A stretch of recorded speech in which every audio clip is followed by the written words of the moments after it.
All right. It says we're just starting. Yep, I just got a notification that you're live. All right. It says that we're starting. Yeah, I just got it too.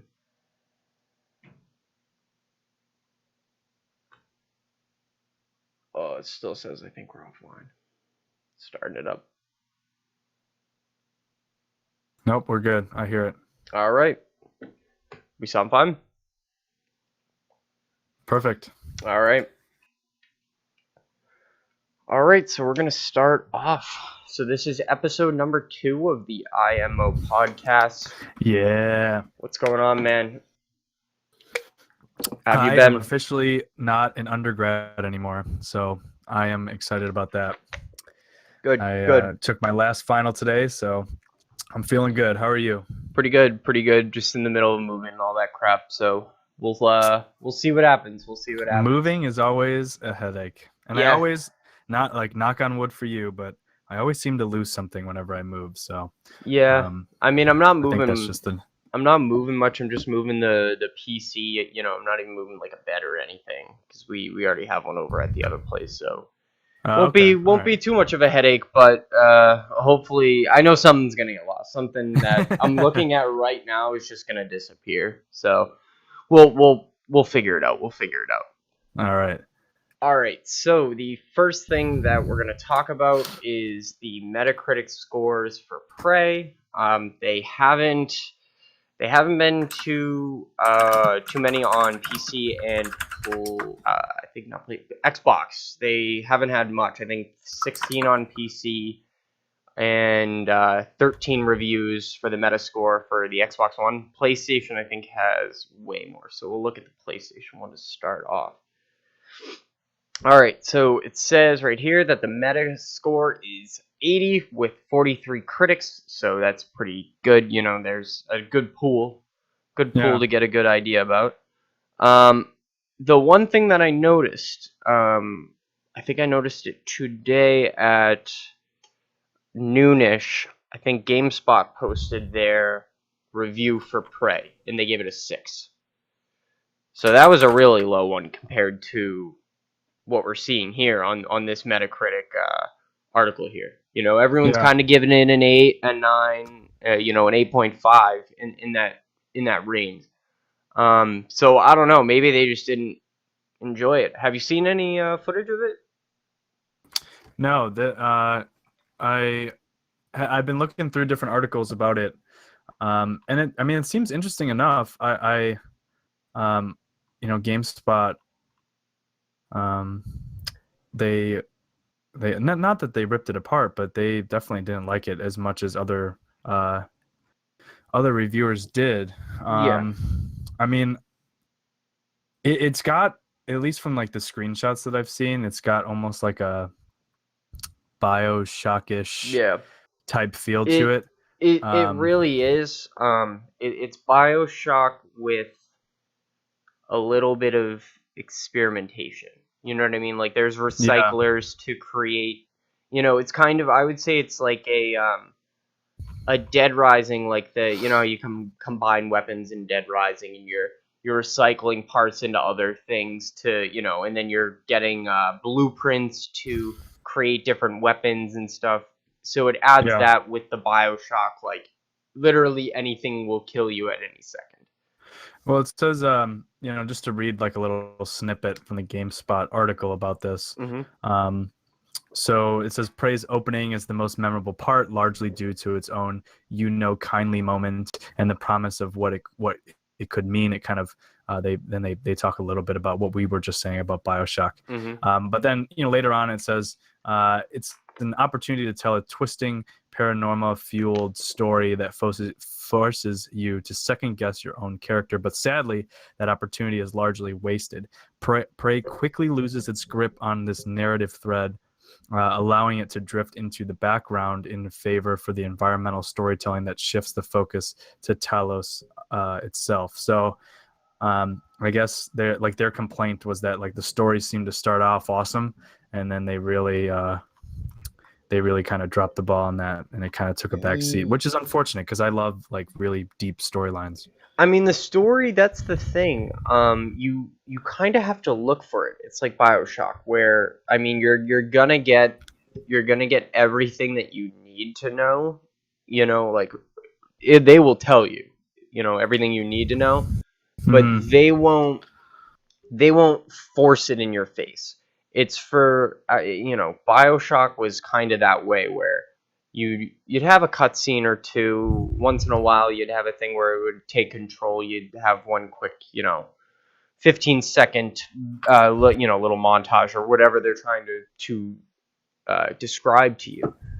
But then you're right back in the action, and that's what Prey does, and everything. So I'll explain it, with the least amount of spoilers I can give. So you find most of the story on computers throughout the entire building that you're in. So you might find someone's computer that's locked, and that's how you're going to use some of your abilities to get into that computer. But mostly through the emails, you'll kind of be able to pick up a story. There's nothing like an audio log like BioShock that like you just pick up, and it Yeah. starts talking to you, and while you're doing the rest of what you're doing, you can continue the story. That's where it kind of lacks, where you have to stop and just stare at these computers if you want to get the information. um, but I think it starts off in the first 10 minutes with a really big gut punch, and that's what I think um, GameSpot was trying to get across. I think they were trying to say, because it was a huge gut punch, and then they're like, all right, go. And so they were expecting after that to it just ramp up. It's like, no, it's like a BioShock. You're starting off with nothing. You're starting off with like a wrench, kind of like Half-Life. And so I get that they thought that roller coaster, that high that they were feeling from this, big, pretty much twist. And essentially they were trying to ride the roller coaster higher, and it's like, no, no, no, it has to go down at some point. You know what I mean? It's like it's story.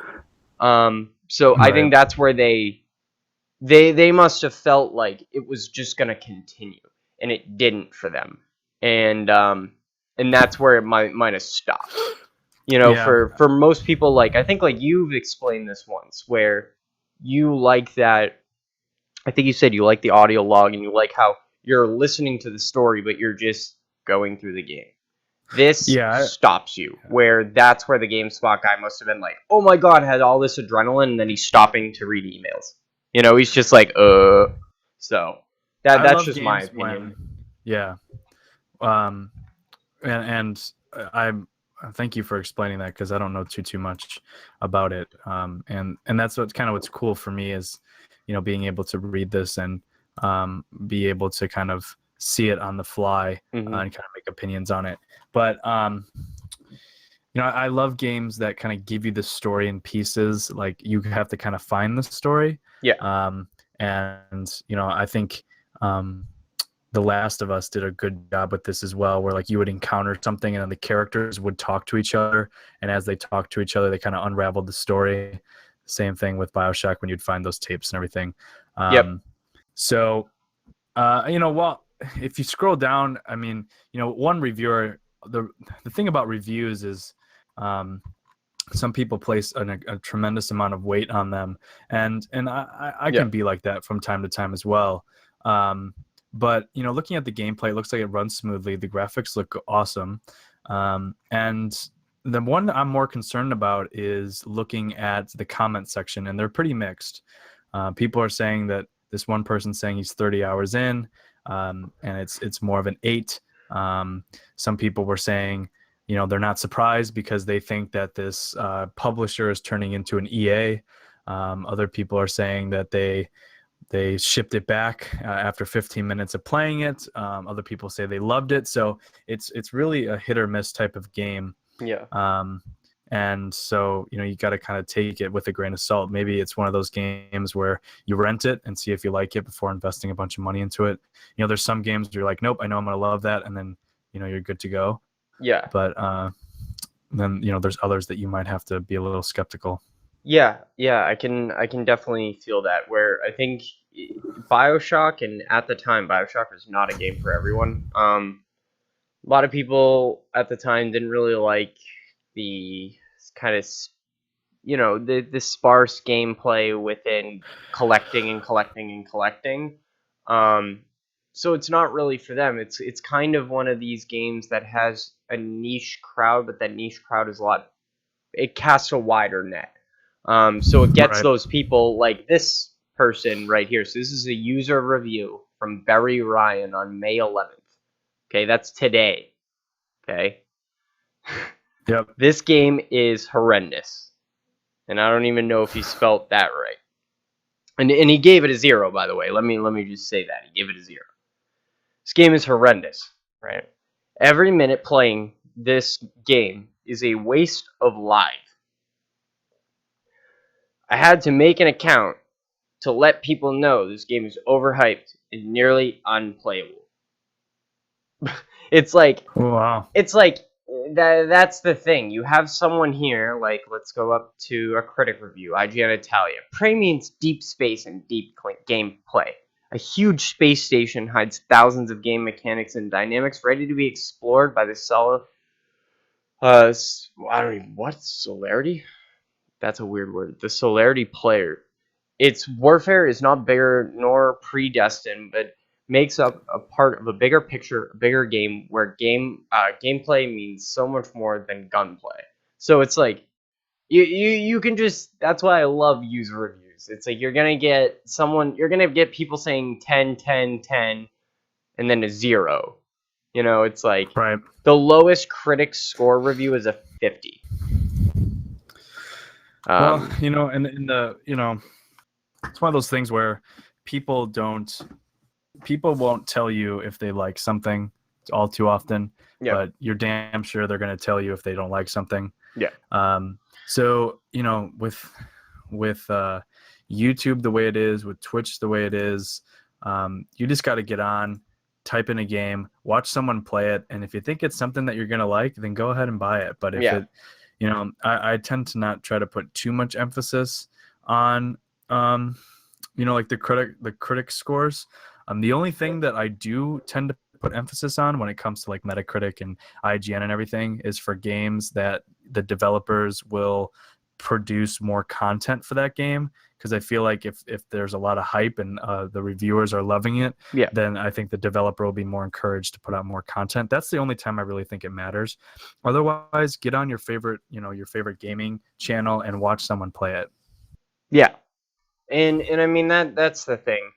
You can get a good substance from the review, and I think reviews are good for this reason. It's a good, if you like someone, like a reviewer, like let's say we'll go with the Jim Sterling, YouTuber, has the personality, funny, likes to do the over the top type of, reviews and stuff. And so if you like the type of games that he plays and that he enjoys, I mean that's great. It's awesome, because then you have someone that, it's kind of like your buddy, you know what I mean? It's like your buddy kind of Right. telling you. But here's the thing, your buddy multiple times when you were younger has told you that this game is on off the walls insane, and then you try and you don't like it. Right. And so that's where actually the gameplay comes in, where it's like, go watch some. It's like 90% of the time nowadays, it's I'll watch something like I did. I watched a Let's Play of Prey, and I was like, I'm going to buy that. It's like I wanted to see it. And a lot of people for months were saying that this game it's going to be like BioShock. It's going to be like System Shock, like that was the hype around it. And then, and I'm sitting there going, well, I love BioShock. I loved every game, but I don't know if I'm going to buy this, And then the second it came out and I could see some actual footage of gameplay, I was like, yeah, that's exactly like BioShock. I was like, that's really cool. And they, took Right. the annoying things out of BioShock, where, how in a game when they'll say like, hey, this is a code for this door, remember this code, right? Instead of writing it Right. down, the game your character automatically remembers it.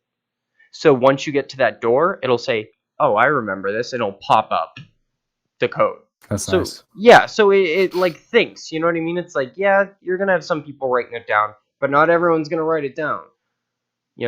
So it's Right. they definitely they took BioShock and they bumped it up a little bit, which was kind of cool. And they're telling their own story, and which all I can say for is if you haven't played the game and you want something that's gonna kind of knock your socks off in the beginning and then just say go, kind of like Zelda, you'll really enjoy this game.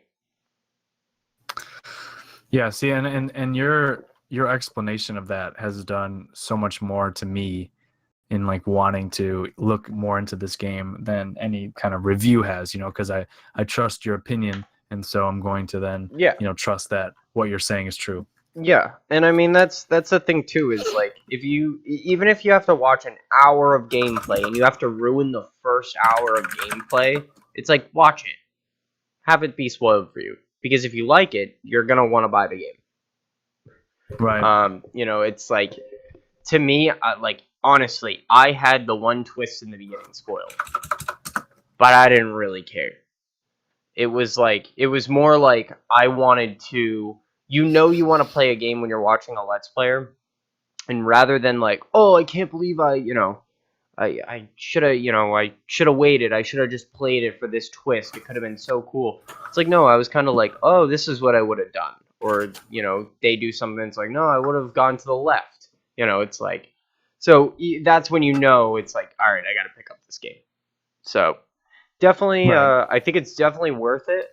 Do you want to move on to the next topic, or do you want to have a Yeah. last? No. Okay. All right. So Yeah. Let's, so Prey pretty much gets an 80 kind of all around.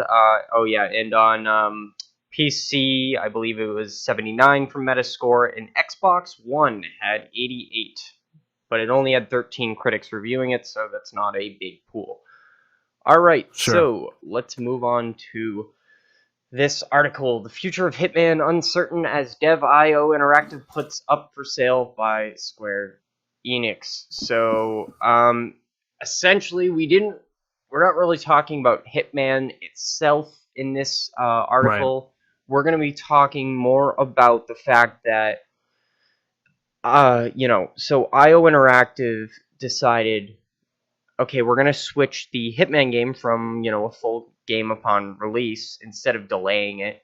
And they said, we're just going to put out the base game with one extra thing, and the rest of it's going to be in an episodic, scheduled time period thing.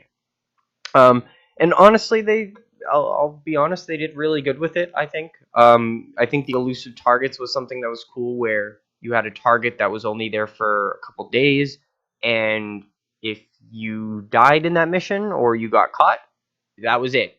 You couldn't go back.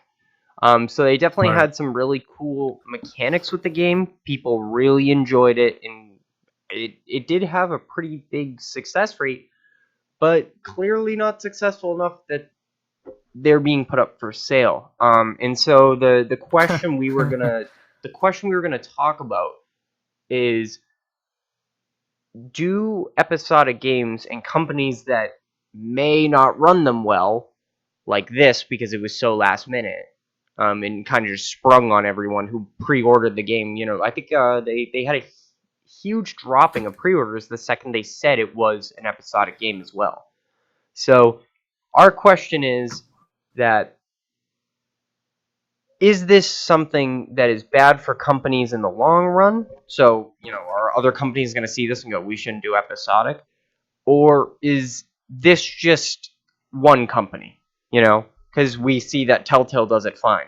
And they make millions upon millions of dollars, and they're stuffing their trousers, with hundreds laughing. So, what is your take on that? Walking Dead. Yep. Doesn't The Walking Dead do that as well? Yep. Yeah, that's Telltale. That's Telltale. Okay.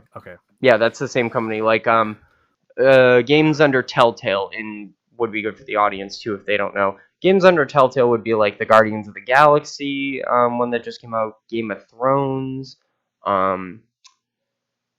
Tales from the Borderlands, and yeah, The Walking Dead, season 1, 2. They did The Walking Dead Michonne. Really anything where it has that like Minecraft story mode where it has that like Telltale vibe of it stops, you have to pick, whatever A, B, X, or Y on the controller, and it's an interactive story. So what is your thought? Do you think companies can do this in the future, or do you think it's only going to be reserved for companies that know what they're doing? Well, I mean, here, let me ask you. But all those games that you just mentioned, besides Minecraft and The Walking Dead, are the other ones like doing well? I mean, you were saying they're making millions and millions of dollars, but like, are they being perceived well by the consumer, or is it more Let's of we can bring up if you're some a fan Steam of? sales. Let's do steamspy.com, and let's just say I would say their like second one would be Game of Thrones, or we'll do Tales from the Borderlands because that's a pretty popular franchise. Right. The reason I ask is because, oftentimes Right here. a company can just. Okay, let's see. Let's see. Right now, owners left access 650,000 owners on Steam. And that's at a price point of around $24 on average. Okay. So, I mean, let's see, their score rank is 92%. Their old user score was 95, so they have dropped in owners. Players in the past 2 weeks, 2,000 extra players. And I mean, this game came out when? Let me flip over to this on the podcast. This game came out. It should tell us, right? Doesn't even tell us when it came out. 2014. So this came out a while ago, 2014, and it's still having people buying it. 2,000 Right. people, new players. So they're still making money. I mean, let's see. They've had 5,000 views on YouTube in the last week for the game. So, I mean, they definitely they do make money still, even on a game that's what 3, 4 years old. Right. Right. I mean, the reason I ask is because when I hear things like this, my very first thought is this is a marketing move to kind of cast it in a better light than it should, and in reality, it's just we're going to try and milk this franchise for as much as we can, and so we're going to turn it into different episodes in order to have someone spend $60 every time that we come out with a new game. Yeah. And I don't like that at all. I would much rather I'd much rather pay, even if I had to pay $100 and then I was set, like I paid $60 plus a season pass or something, and then every time a new episode comes out, I get to download it for free. Well, you can do that with Telltale. You can buy like the whole thing. Like if you have PC, I think PC you could do it. I don't know about consoles, but you can buy the whole thing, and then when it's ready, it just unlocks. Right. I don't know about consoles, so I can't tell you about that for like your PS4. But I know they do that, but I kind of get what you're saying in the sense of like, in some companies, unlike Telltale, will do an episodic game where it's like by the time you're done, you've ended up paying this ridiculous amount of money. You know what I mean? Right, and it's just we're turning the water up slowly until we boil you to death. What you know what I mean? Like we're gonna make this game, and then companies can do it really well. Like I want a company to prove me wrong. Like I think that companies can do a really good job in the sense that they put all their time and effort into the first episode and it's fantastic, and then they put all their time and effort into the second episode and it's fantastic, instead of like we need to come out with 10 episodes and they're all going to be mediocre. Because then also that way it keeps the game super fresh for me too. Like I know in a year I'm going to get a brand new episode to play through, and now that as a consumer, that's a big peace of mind. I'm just worried that companies can't do this well, and the fact that they're being sold, and so essentially, like when you watch the video, it says that Yep. IO Interactive is being sold, and so they're not going to continue production until it's rebought, and so that could be any amount of time, Yep. because until that company gets bought back again. So what does that say that this isn't working out? Does that say that Yeah, I mean it this does sale because was in the mix for a long time? yeah, You know, I mean or who knows? let me even see because I'm pretty sure Hitman game. I want to know if they even completed it. Like if they whatever they promised kind of came out. Because if it didn't, then essentially that tells you, oh, yeah, season 2, complete first season, season premiere is coming out. May content schedule. Right. I mean, like, I'm on their website right now, and here, I'll throw it over to that. Elusive Target number 24. It's going to be coming out. Escalation contracts are coming out in May. May marks the 14th consecutive month of new content releases into the game. We're excited to announce exactly what's in store for all of our players this month. So if they're not going to put out any more content, they might be putting out the content that they have, and then it might That just they've already stop. made. Yeah.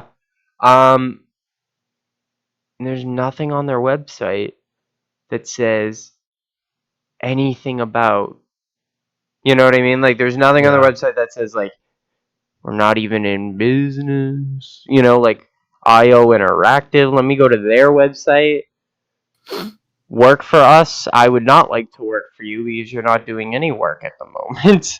Right. But, like, let's see, games. Yeah, Hitman. They've done a lot of Hitman games. Yeah, they've done, like, every Hitman game. Kane and Lynch.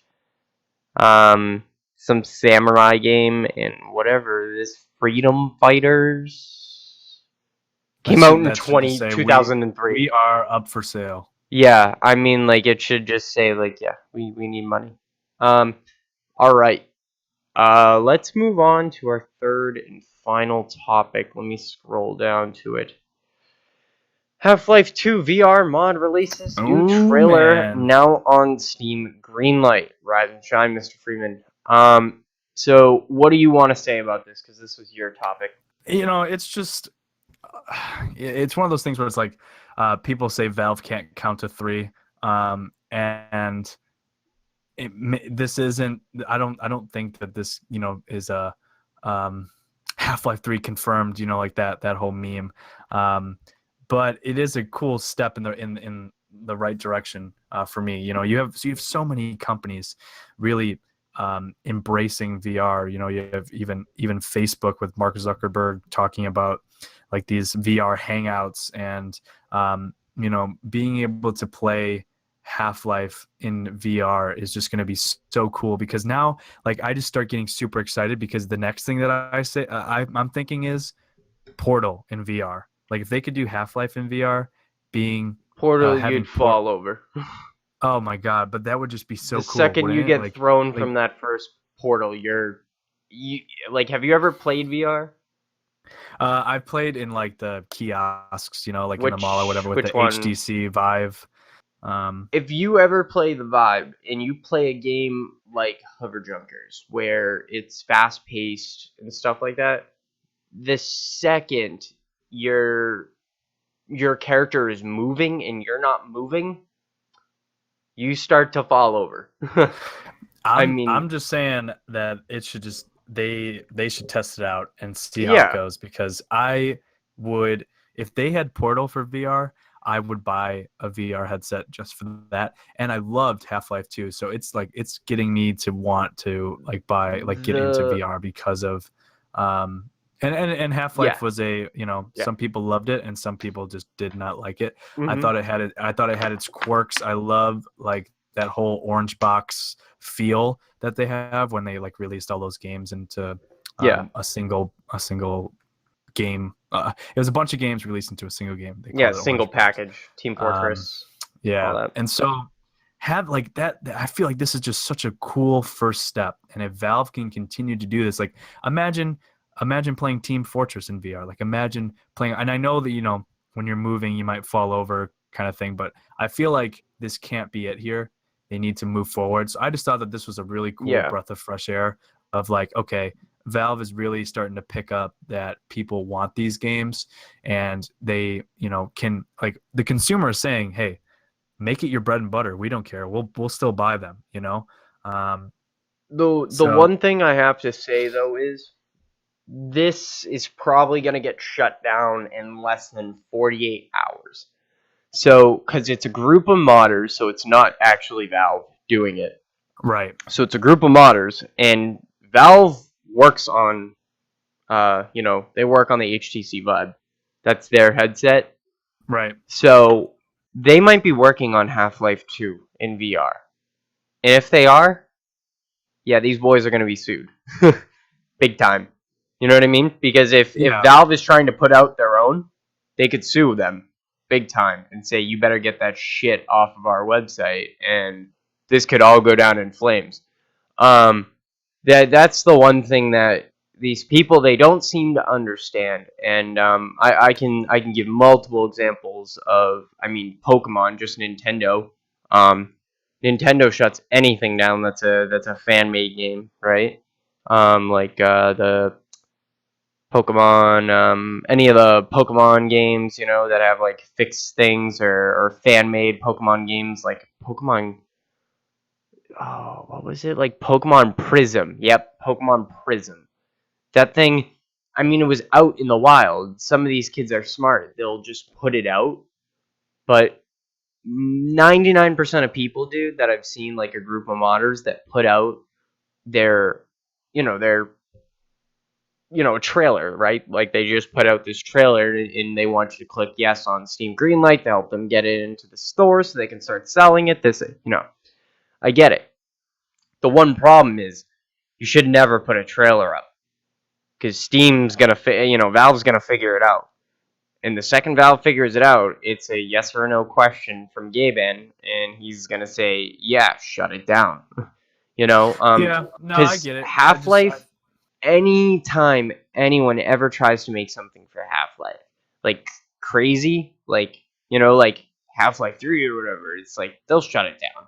And it's ambitious and it's fun, but it sucks because, like, I would love to see this, right? Like, I'm really interested in this. I think, updated effects, textures, model maps. They essentially made a remastered version of Half-Life 2, and then also said, "Oh yeah, and we're doing VR." That's insane. The one problem is when you put out a trailer, that's like literally with Pokemon games, with any other Nintendo game, with what was the game that just No Mario Sky, that was immediately shut down. Like the guy put up the trailer and was like, yeah, I really hope to get a lot of support for the game. All he got was a DMCA from Nintendo. You know what I mean? So it sucks because you have these people who create awesome games and awesome things, but that's the thing. How many if you were, how many virtual reality owners do you think are going to pick this up? Well, it all depends if it gets to go or not. Yeah. And I'm not entirely sure. Like, say if this got the go, like it got the go, ready to go. And they said it'll be distributed for free, so it's not like, it's not what's it called? It's not like $20. It's not like, hey, you got to throw us money. It's free. Right. The only thing that they make you have is Half-Life 2, Half-Life 2 Episode 1, and Half-Life 2 Episode 2 on Steam in order to play. So you have to have all that and all the DLC and all that crap to play. So essentially it's like, yeah, you had to pay a little bit of money to get to that point, if you didn't have it. But so that's where I think they're trying to cover their ass. You know what I mean? They're not just putting out this like free Half-Life VR mod. The one thing I can tell you right now, it's called Half-Life VR 2 VR. That's a name that's like Valve just wants their lawyers on. And having even that it is distributed for free. If Valve is working on something right now like this, and these guys are gonna just put it out for free, yeah, Valve is gonna take some action. But you never know. You never know. Gaben could come out and say, "This is the coolest thing I've ever seen." So Well, and my whole thing with this is that this is a beautiful opportunity for the masses to strong arm a corporation into what they want. And that's what I love about this here, because this team has obviously put in a ton of work. yeah, And like you said, they've remastered a game that didn't look entirely the best, and now it looks really good, and VR. And if you look at the comments here, I mean, people are just like, yes, please, yes, it's about time. I would totally buy an HTC for this. I've already purchased episode 1 and 2. It's such a win. This is the greatest value ever. I'm purchasing an HTC Vive soon for this. Yes, let's push this. Wow, I can't believe it. Like, just so many people want to do this. but that's so if Valve that's were, the if Valve exact were to thing, see, dude. That's the exact thing. What you just said. So many people want this. So many people want Half-Life Episode 3. Where is it? Because yeah. they don't care. They have a plan, and that's it. And if Well, but I they're mean, this company, like these developers are saying, hey, look, guys, and I don't know what the negotiations are. These guys could be jerks and just want all the money for themselves. But I think if they were smart, they would go to Valve and be like, hey, look, we already did a test poll on your own website. Everyone loves this. Just take it and run with it. We made it. We just want like the credit for it, or like some sort of royalty for it, and just take it and run with it. The people want it. It's already made. All you have to do is sign the dotted line. I think that kind of makes for more of a but negotiation. I have your response from Gaben right here. No.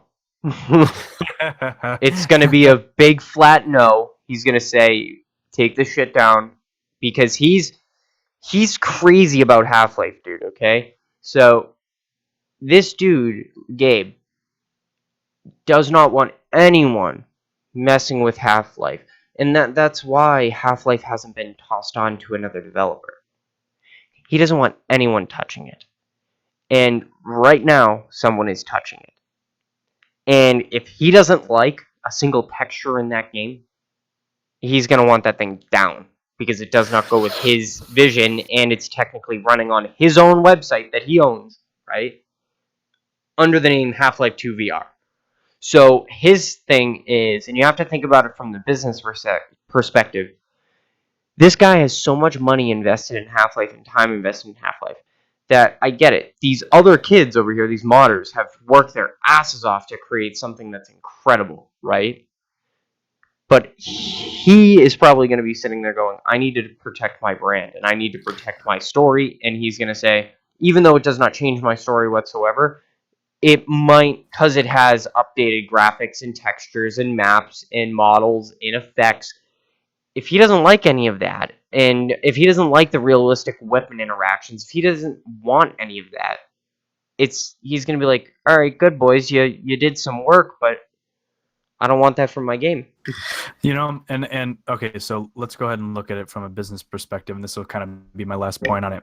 If I'm going into that room, right, and I'm trying to negotiate, with all these guys about this, what I'm going to say to them, is kind of along the same lines of, and I'm not going to physically say this part, but like, look at the whole thing with the CSGO Lotto, right?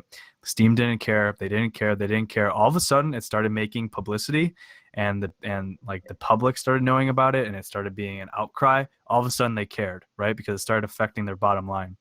Now, if they walk into that room and they say, we have X amount of thousands of people that are willing to do this right here, right now, and they turn that down, it could possibly create another kind of outcry of like, Valve they don't care about their consumers type of thing. Well, also, the other thing is that this is a beautiful marketing move for Valve to say, hey, we really care about Steam, or that we really care about Greenlight here, and we love when our consumers make their own content, and we support them, and we're going to go ahead and accept this and move it forward. I mean, that's a beautiful marketing move for the company to do.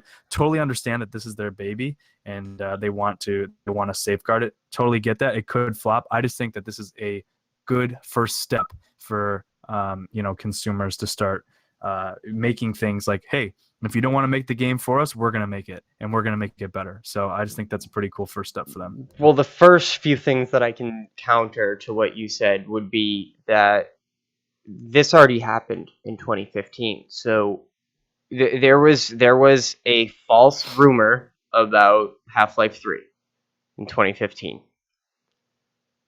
And oh no, excuse me, not a false rumor. Excuse me. My bad.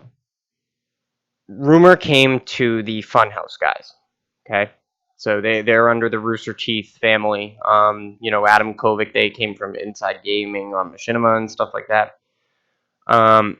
They got the inside scoop from two different sources, anonymous sources. Well, anonymous to the viewer, not to the journalist. That Half-Life 3 was never coming out, and this was a Steam employee. The other person who vetted it was also a former Steam employee, saying that's never coming out, and it never will. And people freaked out, right? Of course, so because these are real people saying, who have authority to say these things, saying, yeah, those are not coming out, right? People had the outcry, and people were saying the exact same thing you were saying. Why, with all this outcry, why wouldn't you just make it? And they go, fuck you. It's our property. We own it. We do not want anyone else to touch it, and no one else is making this game. And so that was their response at that time, and it's going to be the same this time. And the other thing is, like you said, they could go and say thousands and thousands of people, and they say, okay, and how are we going to sell this mod for $60? And they're going to say, we don't want to sell it for $60. And they're going to say, no, we need money. I was going to say, you can't just use our intellectual property and say, okay, we're just going to take it. People could, you could have the entirety of Steam, dude, in an uproar and say, we want Half-Life 3. If not, if you're not going to make it, someone else is going to make it. And then that other person goes to make it, and they get sued in court. And then nobody else tries to make a Half-Life ever again. So Valve is one of those companies. They don't care. They want to do what they want to do. And in regards to Greenlight, they're getting rid of Greenlight. Greenlight's going away. There's a new system going to be put in place next year. And so they don't like Greenlight. They don't like that idea because they didn't like the idea of all these shit projects, more often shit than not, getting through Greenlight. Where you had games like what's the game? Kind of like a 3D Happy Wheels. Can't really remember the name. Guts and Glory. Guts and Glory. So like that game. That game went through Steam Greenlight. It picked up on YouTube and people yesed it to death. That's a great example. Where people saw the gameplay and said, this game looks awesome. We all want more. And they all pressed yes, right? And we got Guts and Glory. But then you have, to Guts and Glory, you have 500 other shit games that made it through from bots, that made it through from just, it was already going to be a shit game, but people thought it was going to be good. And just absolute utter shit that bots have pushed through to the point that it's like, it's games that, like, what's it called? That guy who was shut down from the Steam Greenlight, the only guy to be banned from Steam Greenlight, he just started ripping assets and just throwing up these really shit games. And then he would have bots yes them to death so that it got through, and then it would be a real game saying, look, this just got through the Greenlight process, just like Guts and Glory. And it's like, yeah, but that took that guy 2 minutes on the toilet to make the game. Guts and Glory took like a creative team, It's like they shouldn't be on the same podium. So that's why Valve is taking it away. They're saying, we can't deal with Greenlight. We need to have another system. I forget the exact system, and I think they have explained it, but that's the thing with Valve. If it's their intellectual property, they don't want you touching it. And also, if you name something that doesn't really make it seem like it's a fan-made project, they get pretty angry. And when people go into the outcry of, we really want this game, we really want it, why won't you give it to us? They go, now we're definitely not giving it to you. So yeah, I mean, and like you said, it's great marketing. This could be the marketing ploy of the century right here, right? The one problem is that they know how much money, you don't get how much money they make off skins and commodities. Steam has found that, and they've released the statistics on this, like we looked at Steam statistics last week in our first episode, but they released statistics, dude, showing why Half-Life 3 doesn't need to come out. You know why? They make billions of dollars on CSGO cases, opening stuff like that. They make billions of dollars off games. So if they're sitting there going, well, we could reserve half of our team to create Half-Life 3, and then he goes, or we could just get the community to create some skins, and within 15, 20 minutes, and we get something together, and once it goes on sale, we'll already have like $2 billion. So Right. they have this. I get it. I understand all that. Yeah. It's just one of those things where, I've said this on the previous podcast as well. I'm just such a fan of like consumer power. Yep. And so like I've used Steam. I love Steam. I use it all the time. I think it's a wonderful service. However, I would love to see them kind of get a little kick in their pocketbook, a little, like in their wallets, when stuff like this happens. Like people band together and say, all right, well, you know what, you're not going to get my money until you decide to. But that's when they'll release a new CSGO case. That's when they'll say, all right, we expected this to happen. They release a new CSGO case and they don't see that hit, dude. Yeah, they I'm just plan not the these target things. Consumer for CSGO cases, I guess, because that wouldn't They influence me at all. Plan these things out. Because if and I'll explain CSGO cases really quickly. If you don't get the case right when it comes out, you're not going to make any money. So if you get like 5 cases right when they come out, and say if you opened a covert item from that case, you're getting like almost $150, $200 from a $2 case. So that's why people do it, and people go nuts over it.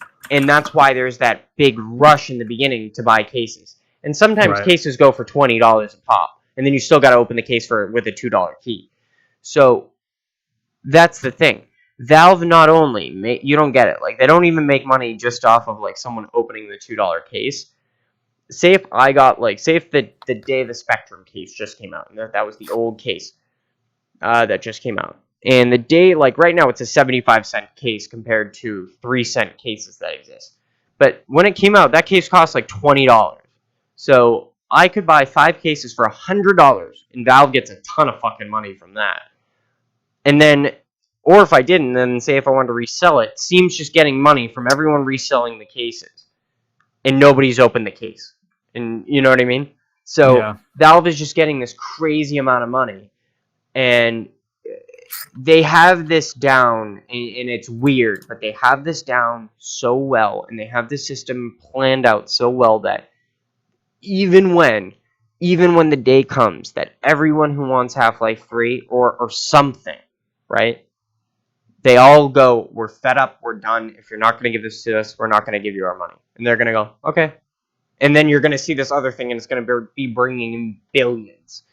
And everyone's going to be like, well, shit, we can't take them down. And I get their financial structure. I completely understand how they make money. My whole point with this is to encourage the fight, like encourage people to continue doing things like this until it finally breaks through. And then if it never does, then hopefully that encouragement will then spark someone else to make their own platform and start making their own games. And consumerism is for the better, in my opinion. But well, that's why that's all I had to say on that. Yeah, I mean, that's why we're seeing the new, like, Facebook is coming out with one, and Ubisoft has their own store and stuff, but that's the thing.